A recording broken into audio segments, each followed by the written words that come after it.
Beastmaster, bab 297 sampai dengan 298. Bab 297, sebuah firasat buruk. Mungkinkah ini salahku? Qiao Bai memutuskan untuk melewatkan pertanyaan ini. Dia berbicara tentang apa yang terjadi di pantai sebelumnya. Mendengar ini, Lan Fengling dan Fu Tianguang tertegun sejenak. Seperti apa rambutmu? Lan Fengling menatap Qiao Bai. Qiao Bai mengeluarkan kantong kertas itu. Lan Fengling mengamatinya cukup lama, menyentuh dagunya, lalu berkata dengan ragu, apakah ini mirip rambut mamalia? Bagaimanapun, itu seharusnya bukan makhluk air, dan dari apa yang kau katakan, sepertinya dia bukan makhluk biasa, tapi lebih seperti makhluk luar biasa. Lan Fengling dan Qiao Bai saling memandang saat mereka berbicara. Jelas sekali, Qiao Bai juga membuat penilaian yang sama. Masih ada perbedaan tertentu dalam IQ antara makhluk biasa dan makhluk luar biasa. Makhluk di laut yang telah bertarung dengan Qiao Bai begitu lama sama sekali tidak tampak seperti makhluk laut biasa. Ikan besar siapa yang mudah ditangkap dari garis pantai. Nelayan juga butuh harga diri. Oke, Qiao Bai, meskipun tetapi, dia benar-benar ingin mengatakannya. Mungkinkah dia benar-benar memiliki bentuk tubuh yang mengagumkan untuk memancing? Mustahil. Ini bukan soal saya percaya atau tidak, tapi soal Anda percaya atau tidak. Keduanya menatap Qiao Bai pada saat yang sama. Qiao Bai terdiam lagi. Baiklah, dia pun tidak begitu mempercayainya. Seperti yang kukatakan, Qiao Bai bukan orang yang belum pernah ke laut sebelumnya. Terakhir kali kita minum, Angel, untuk mengisi tenaga. Bukankah kita pergi ke laut cukup lama? Selama perjalanan, Qiao Bai juga mencoba memancing di laut. Terkadang Anda beruntung, ada kalanya keberuntungan Anda seburuk keranjang yang bau. Tetapi kali ini berbeda. Ikan itu muncul 3 detik setelah kailnya dipasang. Qiao Bai bukanlah raja ikan atau semacamnya. Singkatnya, berhati-hatilah. Lingkungan di sini mungkin jauh lebih berbahaya daripada yang kita bayangkan. Qiao Bai memutuskan untuk tidak melanjutkan topik yang menyedihkan ini. Ia mengganti topik pembicaraan dan memberikan instruksi yang serius. Keduanya mengangguk. Mereka akan menyadarinya bahkan jika Qiao Bai tidak mengatakan apa-apa. Namun, dibandingkan dengan bahaya yang tidak diketahui, kelinci panggang dan ayam panggang yang hampir matang di depannya tampak lebih lezat. Tunggu sebentar lagi. Makanan ini lebih enak kalau agak gosong, kata Lan Fengling sambil menelan ludahnya sambil memutar kelinci di tangannya. Qiao Bai mengendus dan merasa ingin meneteskan air liur. Baunya harum sekali. Siapa yang dapat menolak aroma yang memikat ini? Bagaimanapun, Qiao Bai tidak bisa. Lan Fengling dan Fu Tianguang juga tidak bisa. Akhirnya, kelinci pertama telah dipanggang. Dan burung pegar dan kelinci yang tersisa masih dipanggang. Tetapi ketiga orang itu tidak dapat menunggu lebih lama lagi. Ini bukan masalah lapar atau tidak. Ini adalah pertanyaan apakah Anda serakah atau tidak. Kadang-kadang begini. Meskipun sudah kenyang setelah menyantap hidangan utama, Anda tetap tidak bisa menahan diri untuk tidak meneteskan air liur saat dihadapkan dengan camilan yang menggoda. Ini tidak ada hubungannya dengan kontrol. Ini adalah reaksi tubuh yang bersifat naluriah. Bagikan dulu. Semua orang bisa mengisi perutnya. Ketiganya tidak berkeberatan, dan mereka membagi kelinci dengan cepat. Bagian paling gemuk dari kelinci adalah 2 kaki belakangnya. Tetapi ada 3. Fu Tianguang melambaikan tangannya dengan tegas dan berkata, kalian berdua makan dulu. 2 kaki kelinci berikutnya milikku. Kalian berbagi kaki ayam. Lan Fengling memutar matanya ke arah Fu Tianguang tanpa ragu. Kau menginginkannya. Qiao Bai diam-diam mengambil kaki belakang miliknya dan mulai mengunyahnya dalam suapan besar. Sambil makan, saya melihat 2 orang bertengkar memperebutkan kaki kelinci tambahan. Kebaikan. Sungguh menyenangkan untuk makan dan menonton pertunjukan. Kulitnya yang renyah dipanggang dan dibakar hingga bertekstur seperti kulit kaca. Dengan sedikit rasa manis dari madu dan cita rasa yang kuat dari bumbu rendamannya. Sungguh lezat. Qiao Bai memakannya sendiri. Dan tidak lupa memberikannya kepada hewan peliharaan di rumah untuk dicoba. Makanan itu dimakan begitu cepat sehingga Lan Fengling dan Fu Tianguang yang sedang berdebat tidak sempat bereaksi. Ketika mereka akhirnya selesai berdebat, orang yang akan makan pertama memutuskan untuk memakan lonceng angin biru. Saat keduanya hendak mulai makan, mereka tiba-tiba menemukan sesuatu. Saya tidak tahu kapan langit biru dan awan putih di atas kepala saya berubah warna. Matahari perlahan-lahan meredup. Langit tampak tertutupi lapisan awan gelap yang tebal. Suasananya gelap gulita dan cukup menyesakkan. Apa yang terjadi? Apa hujan obat? Tanya Lan Fengling samar-samar sambil mengunyah kaki kelinci yang lezat itu. Suaranya terdengar agak aneh. Fu Tianguang membolak-balik gambar kelinci dan burung pegar di panggangan dan berkata dengan acuh tak acuh. Tidak masalah, kita punya tenda, teknologi canggih, ini lebih dari cukup untuk menahan hujan. Sekalipun banjir besar, kita masih bisa menggunakan tenda ini sebagai perahu dayung. Mendengarkan kata-kata Fu Tianguang yang penuh dengan ketidakpedulian, Qiao Bai tidak dapat menahan diri untuk memikirkannya lagi. Apa sebenarnya yang dipelajari anak-anak di luar? Mengapa kedengarannya aneh? Sepertinya ada sesuatu yang tidak beres. Qiao Bai menyeka mulutnya, lalu berdiri dan menatap ke arah langit. Segera setelahnya, Qiao Bai mengerutkan kening. Matanya dipenuhi kegelisahan. Salah, Qiao Bai berteriak. Itu bukan awan gelap. Lan Fengling dan Fu Tianguang. Setelah ragu-ragu sejenak, mereka berdua segera berdiri. Mereka menyipitkan mata dan melihat ke arah langit. Sebuah bayangan hitam besar, seolah-olah menutupi langit dan matahari, mendekati mereka dengan cepat dari cakrawala jauh yang tampaknya tidak ada habisnya. Tampaknya ada titik hitam kecil di depan. Namun, karena bintik hitam ini sangat kecil, jika Anda tidak memperhatikan, Anda tidak akan dapat menemukannya untuk sementara waktu. Rumput, sudah kuduga. Ekspresi Lan Fengling dan Fu Tianguang berubah drastis.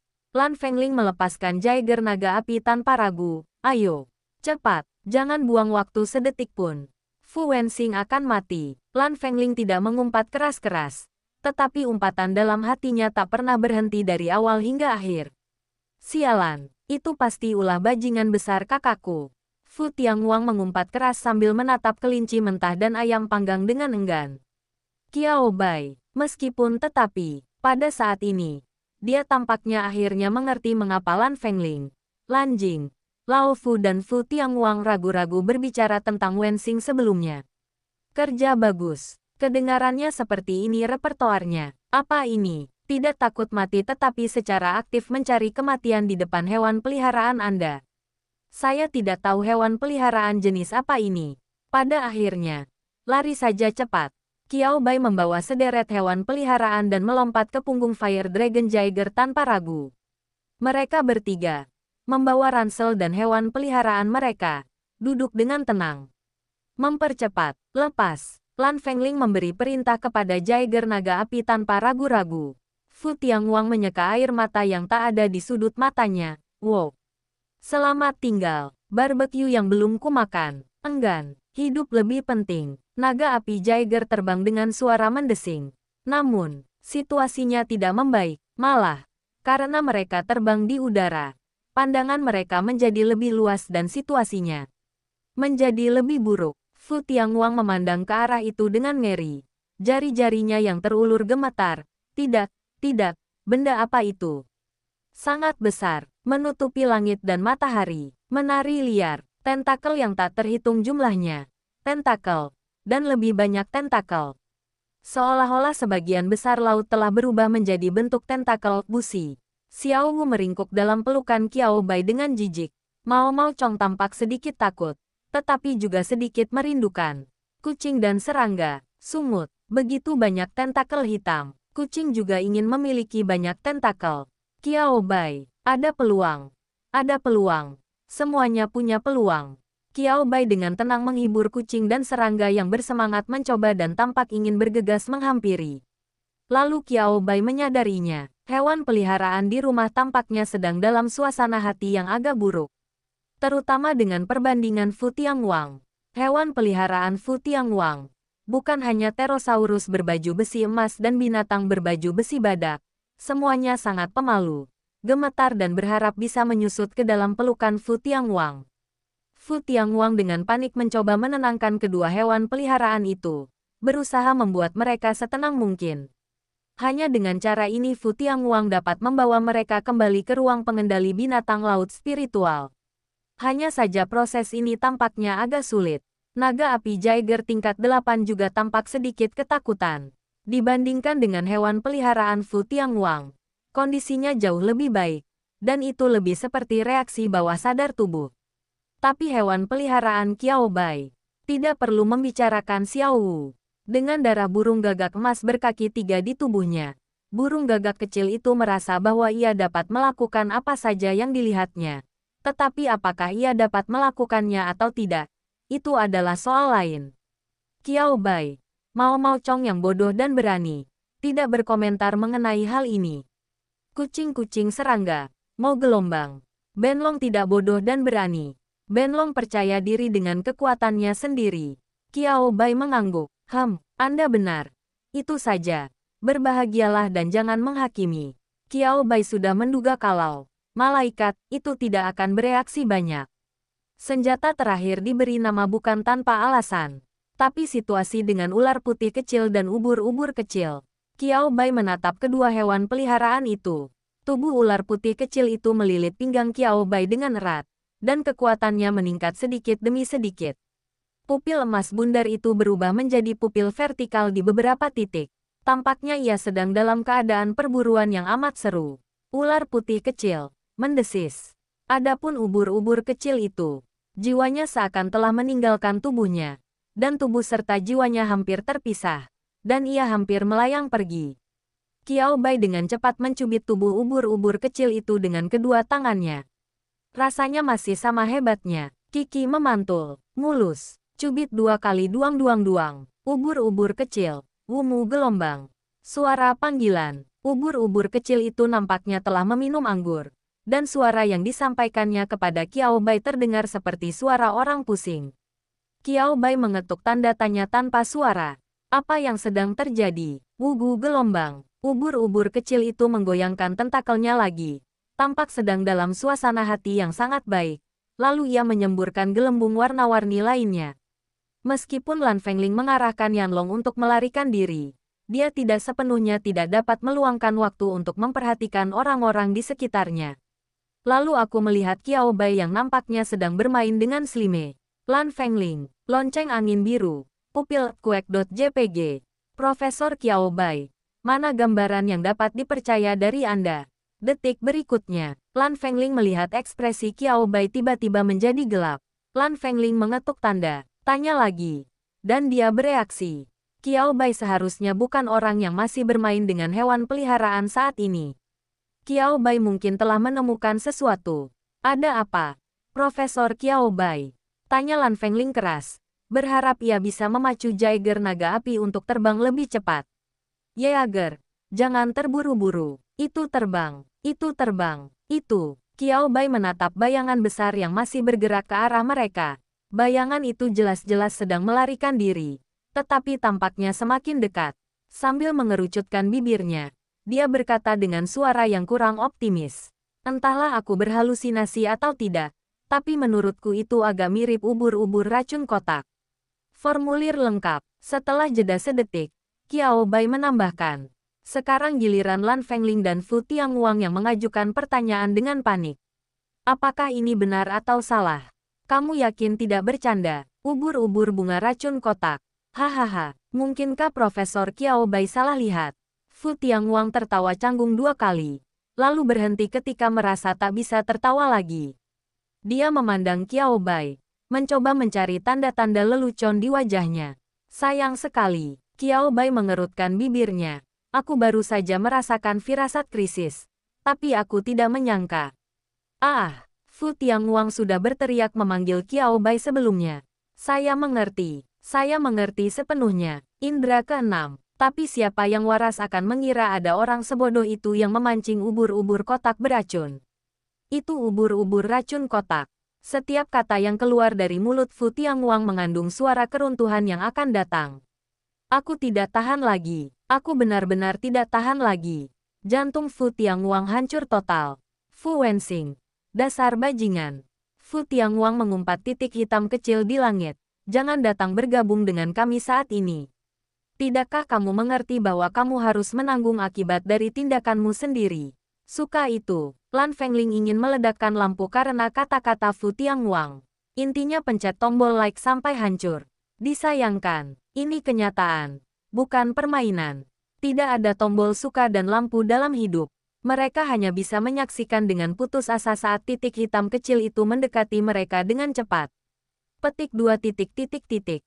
Ini belum tentu masalahnya. Setelah memikirkannya, Qiao Bai berdiri dan mengatakan sesuatu yang adil. Kebaikan. Mengapa Qiao Bai mampu mengenalinya sebagai ubur-ubur racun kotak secara sekilas? Saya tidak mengenalinya pada pandangan pertama. Qiao Bai terutama menyadari ada sesuatu yang salah ketika ubur-ubur kecil itu mulai bertingkah aneh. Meskipun ubur-ubur kecil merupakan spesies mutan, sebagian besar makhluk gaib yang memiliki atribut air, terutama makhluk gaib jenis ubur-ubur, tidak dapat menimbulkan dampak spiritual apapun pada ubur-ubur kecil.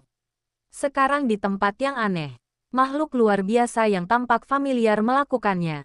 Skenario yang paling mungkin adalah, yang di sisi lain juga merupakan ubur-ubur racun kotak. Bab 298. Aku terpesona melihat My Little Pony. Memikirkan hal ini, sedikit keputusasaan muncul di mata Qiao Bai. Apakah ini alasan mengapa jantung kecilnya berdetak begitu kencang sebelumnya? Ternyata bukan karena ada peluang di sini. Sebaliknya, katakan padanya untuk tidak datang ke sini untuk mati. Qiao Bai tidak tahu apakah ada resonansi antara dua ubur-ubur bunga kotak racun itu. Tetapi ubur-ubur bunga kotak racun besar di seberangnya tampak sangat jahat. Tidak perlu menjelaskannya untuk kakakku. Ini pasti salahnya. Fu Tianguang tidak tahu apa yang dipikirkan Qiao Bai, dan ia dengan tegas menyalahkan Fu Wensing atas masalah ini. Jangan tanya, jawabannya adalah terlalu banyak tanda untuk dihitung. Kalau aku bisa keluar dari sini dengan selamat kali ini, aku akan mengadu. Aku harus mengadu pada ibuku. Fu Tianguang meraung ke langit dan mengutuk. Hahaha, tepat saat itu. Penunggang naga tahun cahaya tingkat 9 yang terbang lebih cepat akhirnya menyusul mereka. Setelah mendengar kata-kata Fu Tianguang, Fu Wensing berkacak pinggang dan tertawa. Aku di sini untuk menyelamatkanmu. Pergi sana. Kenapa menyelamatkannya? Bukankah kau sendiri yang menyebabkan semua ini? Lan Fengling dan Fu Tianguang tidak dapat menahan diri untuk terus mengumpat. Hah, Fu Wensing berkedip. Ekspresinya tampak begitu bingung dan polos. Jika mereka tidak mengetahui sifat asli Fu Wensing sejak lama, Lan Fengling dan Fu Tianguang tidak dapat menjamin bahwa mereka tidak akan tertipu oleh penampilannya. Tetapi, namun makhluk luar biasa besar yang mengejar mereka, yang konon disebut ubur-ubur kotak beracun, bukanlah sesuatu yang bisa disepelekan. Jadi, mata Qiao Bai melayang. Benar juga, Qiao Bai mencoba mengambil kembali panci miliknya. Tetapi dua orang lainnya tidak memberi Qiao Bai kesempatan untuk berbicara. Lan Fengling mengulurkan tangannya ke arah Qiao Bai dan membuat gerakan berhenti. Fu Tianguang memandang Qiao Bai dengan sangat kooperatif dan berkata, "Jangan tertipu oleh penampilan saudaraku. Dia punya banyak energi, beri dia kesempatan, dan dia akan membuat lubang di langit. Hanya ubur-ubur kotak, apalagi yang tidak berani dia ganggu. Mungkin dia tipe orang yang sengaja memprovokasiku setelah mengenaliku," kata Fu Tianguang tegas. Lan Fengling mengangguk berulang kali. Qiao Bai, bagaimana cara mengatakannya? Ini mungkin alasan legendaris mengapa ia memiliki terlalu banyak catatan kriminal dan orang lain tidak akan mempercayai pembelaannya. Qiao Bai menghela napas dan merasa dia masih perlu menjelaskan. Meskipun ternyata itu ubur-ubur racun kotak. Fu Wensing menunjukkan ekspresi pencerahan yang tiba-tiba setelah mendengarkan kata-kata Fu Tianguang. Kemudian dia memukul tangan kirinya dengan tangan kanannya, dan ekspresi wajahnya tampak sangat gembira. Hahaha, itu akan lebih menarik. Ayo, ubur-ubur racun kotak, kau tidak mau kalah seperti ini, kan? Fu Wensing mengucapkan kata-kata yang paling mengintimidasi dengan ekspresi yang paling ramah. Lan Fengling dan Fu Tianguang, mereka menatap penunggang naga tahun cahaya dengan ekspresi serius. Mana yang lebih baik? Mati di tangan ubur-ubur bunga racun kotak atau mati di punggung penunggang naga tahun cahaya? 3 detik kemudian mereka membuat keputusan yang menentukan. Lebih baik menjalani hidup yang menyedihkan daripada mati. Mungkin keajaiban akan terjadi. Ayo berangkat dengan Lightyear Dragon Reader dulu. Qiao Bai juga menyusul. Munculnya ubur-ubur bunga racun kotak mungkin ada hubungannya denganku. Memanfaatkan waktu luangnya, Qiao Bai dengan cepat menjelaskan. Tolong berhenti menyalahkan Fu Wensing. Sepertinya dia akan mengincar hewan peliharaanku, kata Qiao Bai sambil mendesah sementara yang lain menatapnya dengan kaget. Mengapa? Lan Fengling dan Fu Tianguang belum bereaksi. Mendengar hal itu, keduanya ingin menanyakan sesuatu. Segera setelahnya, detik berikutnya, Lightyear Dragon Reader mulai melaju. Mengenakan biaya, hahaha, Profesor Qiao Bai.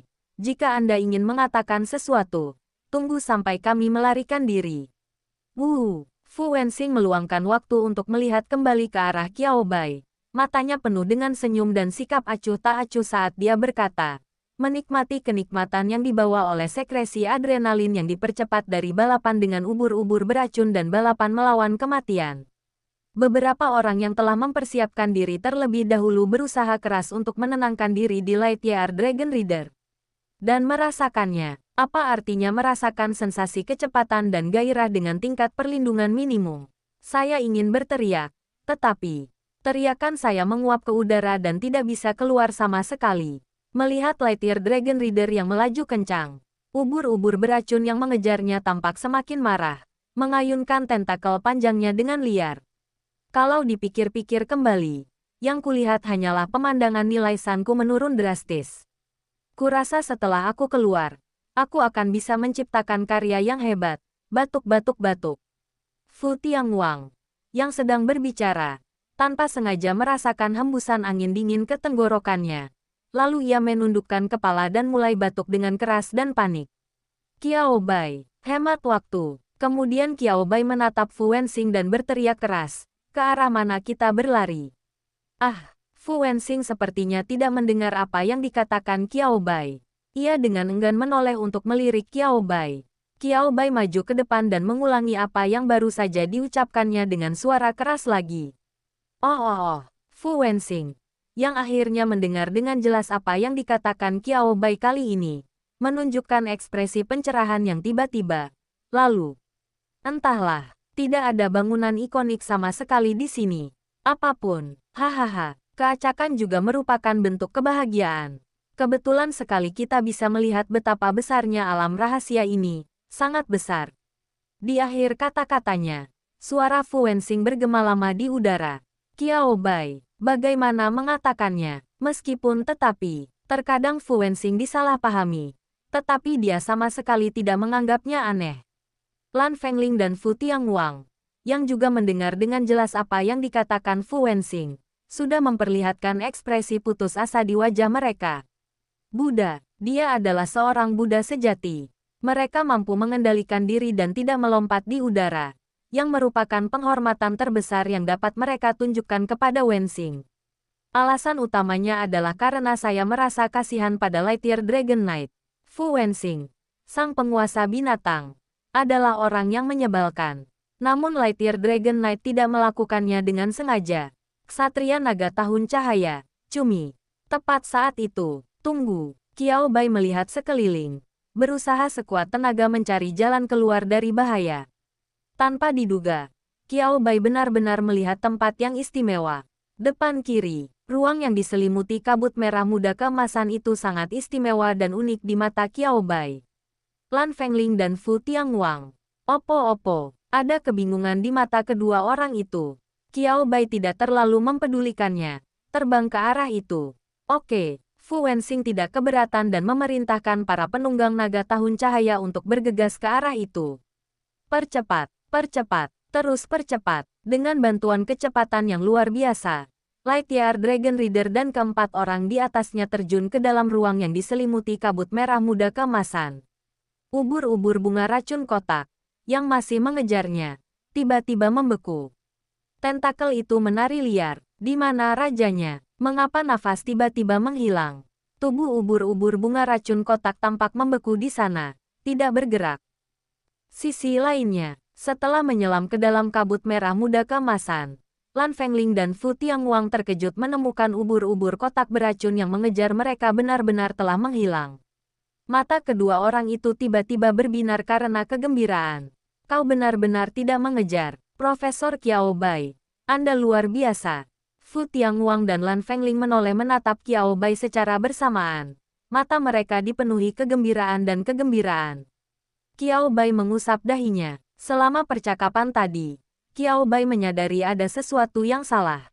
Di ruang yang jelas-jelas diselimuti kabut merah muda keemasan, mengapa Fu Tianguang dan Lan Fengling bersikap seolah-olah mereka tidak melihat apapun? Qiao Bai menatap Fu Wenxing, yang sedang memimpin para penunggang naga. Tahun cahaya dan perlahan-lahan memperlambat laju mereka. Kau lihat itu, hah? Fu Wenxing mengerjap, lalu segera menyadari apa yang dikatakan Qiao Bai. Ia berkata dengan tegas, aku tidak melihat apa-apa. Qiao Bai, jadi kau benar-benar akan mengikuti jejakku dan menyerang ke arah ini. Hahaha. Fu Wenxing melihat penampilan Qiao Bai dan tertawa gembira dan keras. Profesor Qiao Bai, Anda adalah teman saya. Tentu saja aku harus percaya padamu. Qiao Bai tersenyum. Tolak bola lurus. Dia tidak menerima bola-bola lurus seperti itu. Tapi, Qiao Bai melirik Fu Wenxing. Kebaikan. Dikonfirmasi lagi. Orang ini mungkin tidak punya otak. Dan dia bertindak sepenuhnya berdasarkan naluri dan intuisi tubuhnya dalam kehidupan sehari-hari. Qiao Bai tidak tahu harus berkata apa kepada orang seperti ini. Itu saja. Bukan masalah besar. Fakta bahwa ia dapat menjadi Beastmaster tingkat 8 menunjukkan bahwa ia memiliki cara bertahan hidup yang sangat praktis. Sama sekali tidak perlu baginya untuk mencoba campur tangan. Kabut merah muda keemasan. Qiao Bai menggambarkan penampakan ruang di matanya. Setelah masuk, memang tidak ada kabut berwarna merah muda keemasan yang menyelimuti bagian dalam. Tetapi Qiao Bai dapat melihatnya begitu dia berbalik. Kabut merah muda keemasan itu bagaikan selimut besar, mengambang dan melilit di luar. Tapi aku masih tidak melihat apa-apa. Mendengar gerakan Qiao Bai, Lan Fengling dan Fu Tianguang memperhatikan gerakan Qiao Bai dan berbalik untuk melihat ke belakang mereka. Disayangkan, sama seperti sebelumnya, saya tidak melihat apapun. Qiao Bai mengerutkan kening dan berkata, kita tidak usah membahas ini dulu.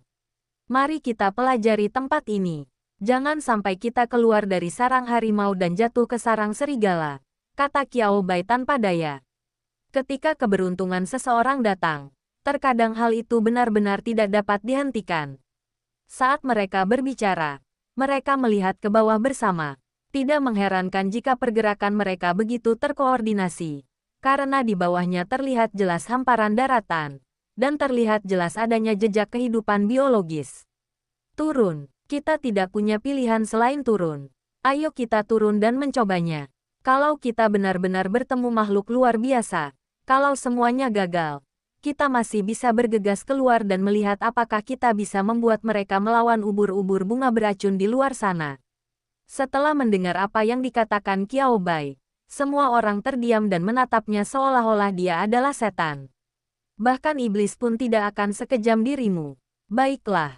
Baiklah. Menurutku ada baiknya memanfaatkan kekuatan lawan untuk kentunganmu. Jangan langsung terburu-buru dan bersikap kasar. Mungkin itu semacam makhluk yang bisa kita ajak berkomunikasi. Sulit untuk dikatakan. Akan tetapi, semua orang telah mempersiapkan diri secara mental terhadap kemungkinan bahwa situasinya mungkin tidak baik. Dan baru saat itulah para penunggang naga tahun cahaya mulai bersiap untuk mendarat.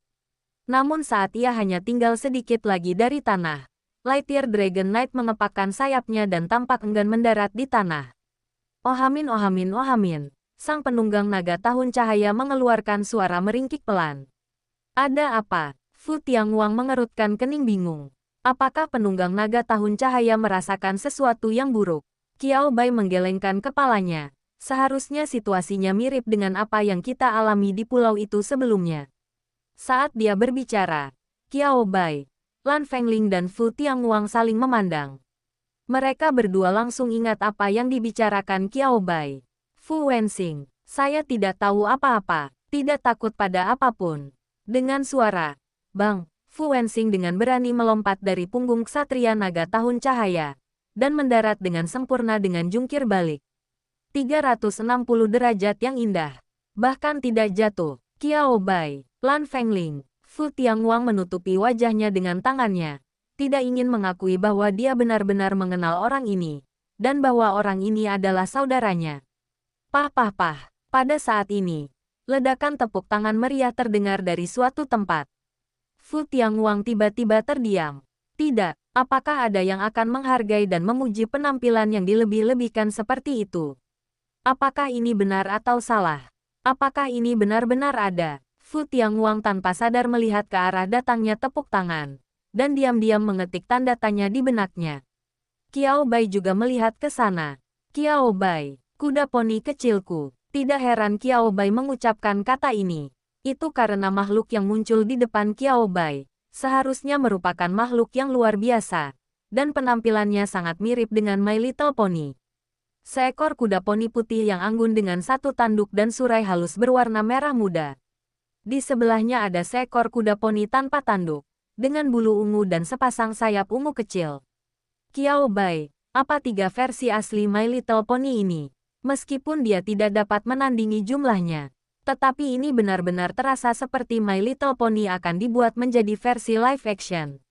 Batuk-batuk, Qiao Bai menyingkirkan pikiran-pikiran kacau itu dari benaknya. Lalu aku mendengar suara Blue Wind Bell yang kebingungan dari samping. Apa? My Little Pony? Ini agak mirip unicorn, tapi rasanya sedikit berbeda. Mata Blue Bell tertuju pada kuda poni putih itu.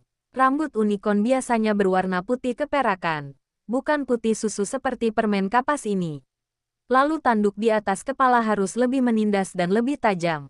Terakhir, ada surai unicorn itu sendiri, yang merupakan emas murni yang indah.